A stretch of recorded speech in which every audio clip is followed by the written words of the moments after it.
Hello. We're going to talk today about how to graph linear inequalities. So here's a couple steps you can take a look at. Write down in your notes if you need to. Pause the video at this point and write them down. So you can kind of see to graph linear inequalities, it's very similar to graphing lines. So you're going to put your inequality into slope-intercept form. So remember, slope-intercept form is y is equal to mx plus b, right? So basically you're going to solve for y, making sure that when you solve for y, if you have to divide by a negative at any point, you switch the inequality symbol and so on and so forth. And then step 2, you're going to graph the line as if there were no inequality symbol. So find the y-intercept, plot the point on the graph, and then use the slope to count rise over run. But here's the part that's a little bit different. If the inequality is a less than or greater than symbol, you're going to use a dashed line, so it'll look like that. If it's a less than or equal to or greater than or equal to, you're going to use a solid line like you would a regular line. Okay? And then you're going to shade the region that's in the solution set.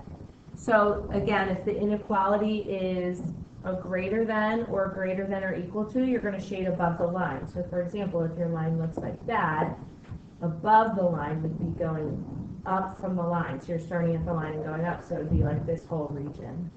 If the inequality is a less than or equal to, you're going to shade below the line. So if this is my line, below would be going down, so this whole region under there. All right, so let's get started with a couple examples. We're going to start off by graphing y is less than or equal to 4x plus 3. So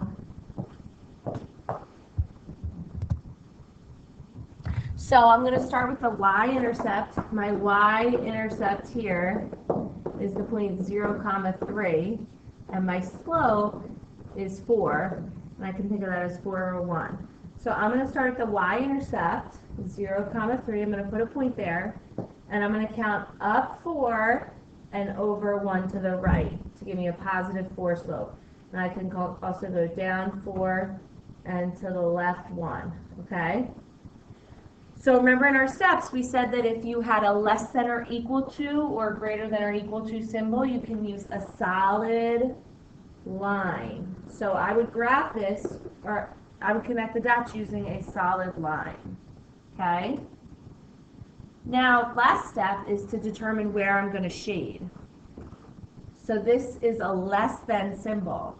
So I want to shade below my line. So I can put my point at any part of the line, and as long as I shade down, I like to think of it as like going straight down. That's below the line. So I'm going to shade on this entire side of that line. That's below the line. All right, let's talk for a minute about what exactly this is kind of showing us.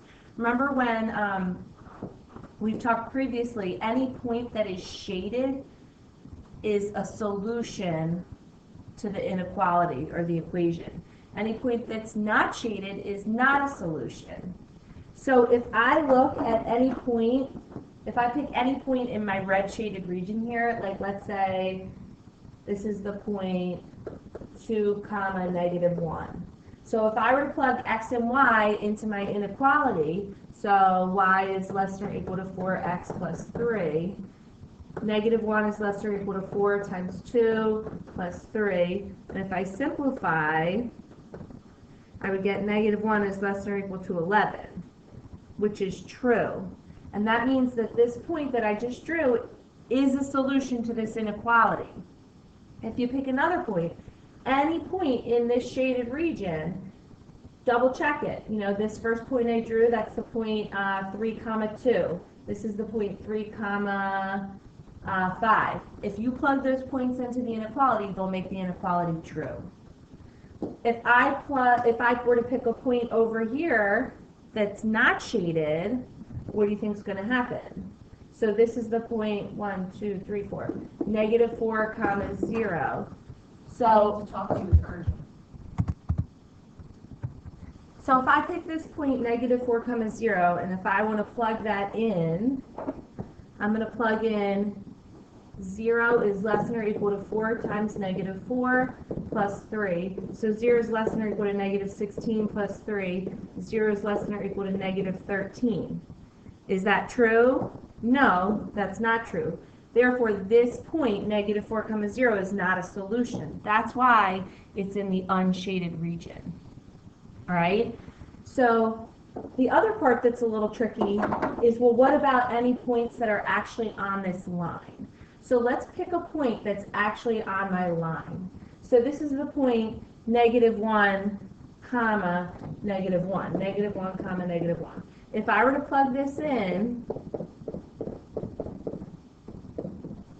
so I have negative 1 less than or equal to negative 4 plus 3, negative 1 less than or equal to negative 1. Now that is true. Negative 1 is less than or equal to negative 1. So this point that was on the line is a solution to this inequality, along with every other point on my red line that I drew here originally, okay? And that is why my line was solid as opposed to dashed. So if you have a solid line, that indicates that that point on that line is a solution, okay? All right, let's try a different example. So y is greater than negative x over 2 minus 6, all right? Start by graphing it as if it were a line. The slope here is negative 1 over 2. The coefficient of negative x is negative 1.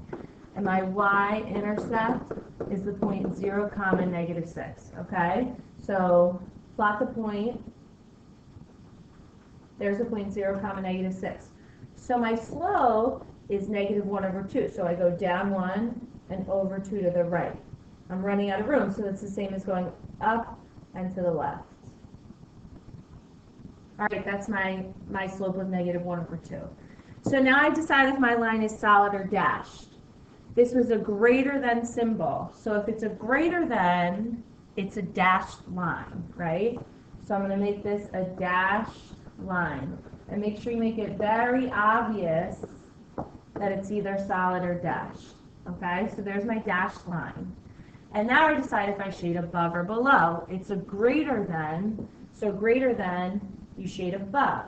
So if I pick any point on my line and I go straight up, that's like above the line. I'm going to shade this whole area above the line. Okay? So again, which points are solutions and which points are not? Any point that's in the shaded region. So for example, the point 0 comma 0, if I were to plug that in, 0 is greater than negative 0 over 2 minus 6. So this is 0 is greater than 0 minus 6. 0 is greater than negative 6. Is that true? It is. Therefore, this point that I just drew is a solution. Anything that's in the non-shaded region, so for example, like this right here, which is the point negative 3, comma 1, 2, 3, 4, 5, 6, 7, comma negative 7. So negative 7, let me make it easier so I don't have to deal with the fractions. So let's do negative 4, comma negative 7. So negative 7 greater than negative 4 over 2 minus 6. So this becomes a positive 4 over 2, and this is 2 minus 6. So is that true? Is negative 7 greater than negative 4? No, therefore it's not a solution. Again, it's in the unshaded region, so we knew that. Now, let's pick a point that's actually on this line. So let's pick the point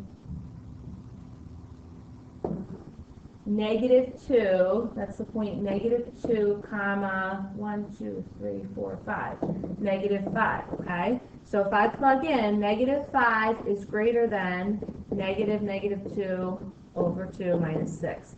So negative 5 is greater than positive 2 over 2 minus 6. Negative 5 is greater than 1 minus 6. Negative 5 is greater than negative 5. Is that true? No, negative 5 is not greater than negative 5. That's false. Therefore, this point that I just circled is not a solution. Again, when you have a dashed line like this, you can consider that to be not shaded. So a solid line means the point is shaded. In other words, it's a solution. A dashed line is kind of like it's not shaded. It's not a solution. All right, thanks for watching. If you need to go back at any point, go back, rewind, and rewatch the video. Thanks.